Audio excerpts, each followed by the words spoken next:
Muito bem, no programa de sexta-feira, a gente acabou falando aqui ao vivo, em tempo real, da decisão da segunda turma do STF de manter o dono do Banco Master, Daniel Worcaro, preso.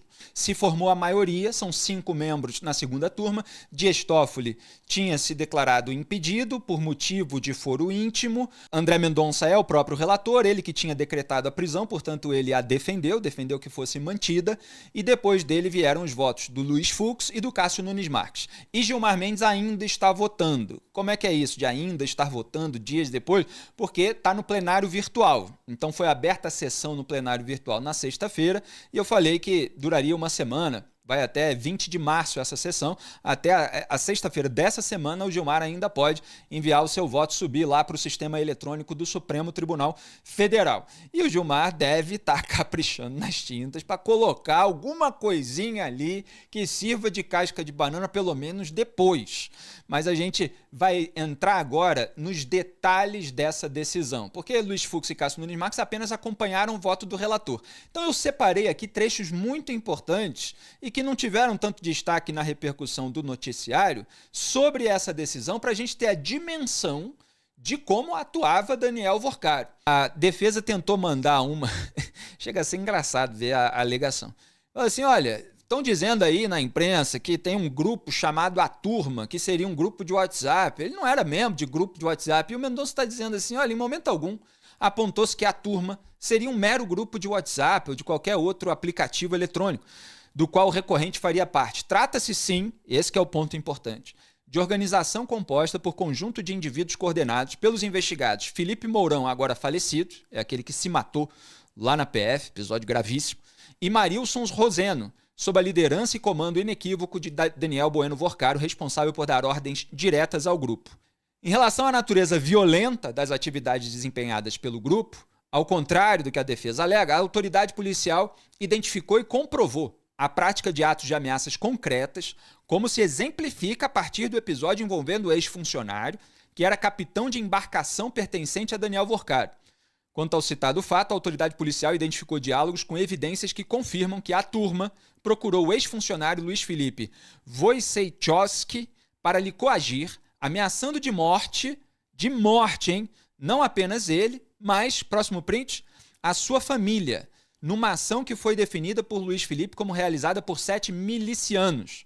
Ainda quanto ao episódio, ressalta-se a identificação de mensagens trocadas entre Worcaro e Felipe Mourão, que registram a inclusão até mesmo de policial federal no grupo dos milicianos, por provocação de Daniel. Aí tem um detalhe, que teria expressado a Felipe sua opinião de que polícia às vezes não vai intimidar tanto. Quer dizer, o Daniel Worcaro falava, tem que intimidar mesmo. Não, talvez isso aqui não intimide tanto, então vamos botar o sujeito lá para fazer isso. É comportamento de gangster. Vamos para o próximo print para ver alguns detalhes sórdidos aí da gangue do Worcaro na decisão do André Mendonça. Na verdade, no voto dele para a segunda turma do STF, para referendar a sua própria decisão anterior. Além da violência evidenciada, afastando qualquer interpretação de que se estaria diante de mera ilação, a caracterização da turma como verdadeira organização criminosa armada foi fartamente demonstrada pelas apurações policiais.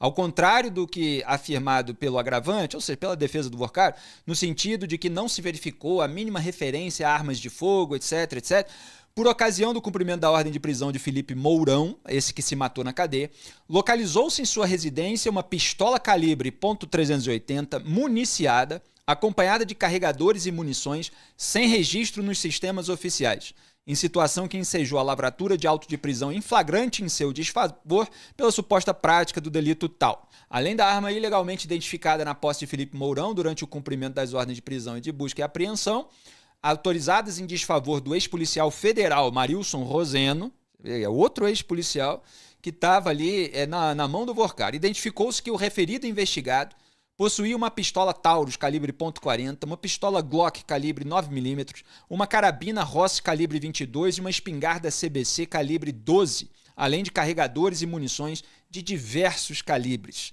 Portanto, uma milícia armada. Próximo print. No que concerne especificamente à contemporaneidade dos elevados riscos que essa organização criminosa armada é capaz de causar à ordem pública, Roberto Liviano estava lembrando aí a questão da prisão preventiva e de você ter a necessidade de manter, de garantir a ordem pública, deve-se rememorar que, de acordo com as apurações policiais, a turma pode ser composta por até 6 membros, ainda não devidamente identificados. Portanto, a organização ainda se apresenta como perigosa ameaça em estado latente, pois conta com integrantes que ainda estão à solta. Nesse cenário, não se identifica qualquer indício de que as atividades ilícitas praticadas pela organização criminosa teriam cessado até o momento da decisão tal. Bem ao contrário, os elementos informativos apontam na direção oposta, ou seja, na permanência das atividades pelo grupo criminoso. Olha a gravidade. Tem gente aí que possivelmente integra esse grupo criminoso que está solta e que recebeu orientações do Vorcaro naquele estilo ali, de intimidar fulano, coagir, ameaçar, dar pau, etc. Então é um risco, evidentemente, a soltura desses elementos. Recorda-se que o crime de organização criminosa possui natureza permanente, a significar que a sua consumação se prolonga enquanto durar a associação estável de 4 ou mais pessoas estruturalmente ordenadas. Então está justificando aí mais, portanto, um argumento para a prisão preventiva. A PF descobriu, só para tentar traduzir, porque aí está num juridiquês brabo, né?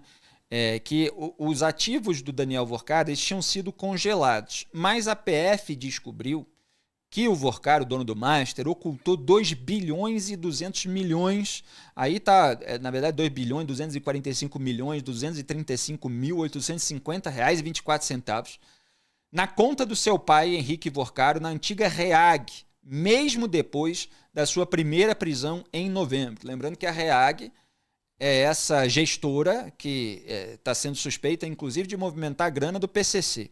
Então, houve uma tentativa de ocultação de dinheiro, um dinheiro que seria suficiente, por exemplo, para ele fugir, para ele morar no exterior, para ele ficar foragido durante anos, né? Mais de 2 bilhões de reais. Né? Quase que 100% dos brasileiros nunca veem esse dinheiro na vida. E aí você tem essa lista que aparece na sua tela, os crimes que foram apontados na decisão anterior do André Mendonça, e ele estava reforçando no seu voto para persuadir os colegas a manter o Vorcaro na cadeia. Então tem crimes contra o sistema financeiro nacional, contra a administração pública, crimes de organização criminosa e lavagem de dinheiro e os crimes contra a administração da justiça. Assim, olha só o que vai acontecer ainda nessa semana. O Vladimir Timmerman é o fundador da Este Capital, e ele denunciou aparentes fraudes naquela época em 2022 do Banco Master. E olha só o que ele publicou diante da notícia na coluna do Lauro Jardim, de que um outro empresário foi avisado que sua vida iria se complicar se ele atrapalhasse o caminho do Vorcaro. O Vladimir diz: a coluna revela que o empresário foi avisado, atrapalha o caminho de Vorcaro e sua vida vai se complicar. Ele saiu da frente. Eu não saí. Sofri 100% da carga. Estou aqui machucado, mas vivo. E na quarta-feira, atenção a esse programa na quarta-feira, hein? Vou na CPI do crime organizado falar tudo que sei. Quem recua diante de uma ameaça dessa só tem 2 explicações possíveis. Ou é covarde ou tem rabo preso. Não tem terceira opção. Então tá aí mostrando, eu denunciei tudo, eu peitei, eu fui ameaçado, fui intimidado e agora eu vou contar tudo. Tá aí o Vladimir Timmerman, portanto, fez essa postagem no LinkedIn e eu trouxe aqui para vocês. Roberto, a gente vê aí um braço miliciano, um braço de pessoas que eram orientadas pelo Daniel Vorcaro para neutralizar qualquer ameaça, qualquer obstáculo, qualquer pessoa que colocasse no seu caminho. O que você avalia disso? Eu avalio como um elemento sintomático de ligações com o crime organizado, Felipe. Exato. Né? E que a gente observa nos últimos anos que vem ocupando cada vez mais espaço dentro do mundo político no Brasil. E aí eu lembro a você o seguinte: nós tivemos há poucos meses uma tentativa canhestra e assustadora de aprovarmos a PEC da blindagem. O que foi a PEC da blindagem? O que significou isso? Foi a tentativa de legitimar a presença do crime no mundo político. O que se pretendeu? Instituir, Felipe, autorização legislativa para responsabilizar políticos por crimes. Ou seja, eles estavam dizendo: Fernandinho Beiramar, Marcola, venham para o Congresso, que aqui vocês se tornarão intocáveis.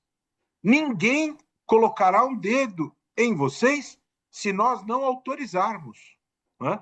E tudo isso que você está mostrando aqui sinaliza a possibilidade de haver toda uma rede poderosíssima ligada ao senhor Vorcaro, deste submundo do crime da milícia, do crime organizado.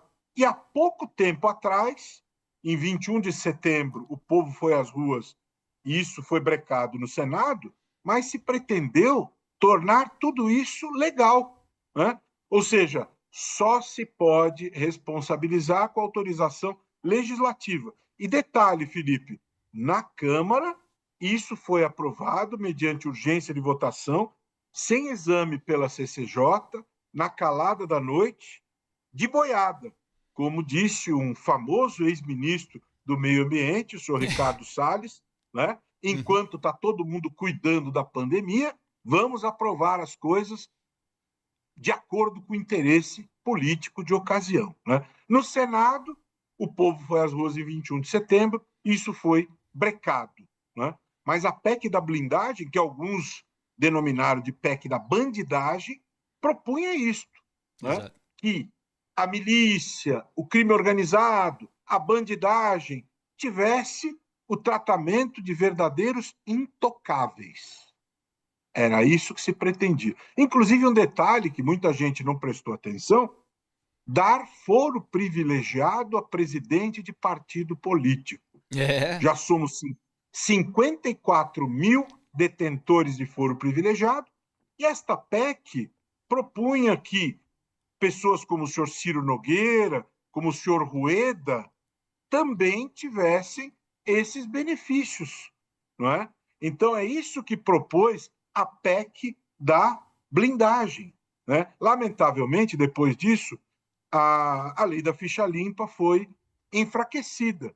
Nós conseguimos conter a PEC da blindagem, mas nós não conseguimos conter o enfraquecimento da lei da ficha limpa. Lei que foi aprovada em 2010 por unanimidade, depois de 14 anos de coleta de 1.600.000 assinaturas, mas ela agora foi esmagada com urgência de votação, sem audiência pública, sem exame de comissões. No Brasil, as coisas têm funcionado desta triste maneira, com o enfraquecimento da democracia, lamentavelmente. Pois é, muito importante você lembrar da PEC da blindagem e dessa tentativa de garantir foro privilegiado a presidente do partido, agora que a gente vê que o Antônio Rueda, presidente nacional da União Brasil, foi atingido pelo escândalo Master, assim como o Ciro Nogueira.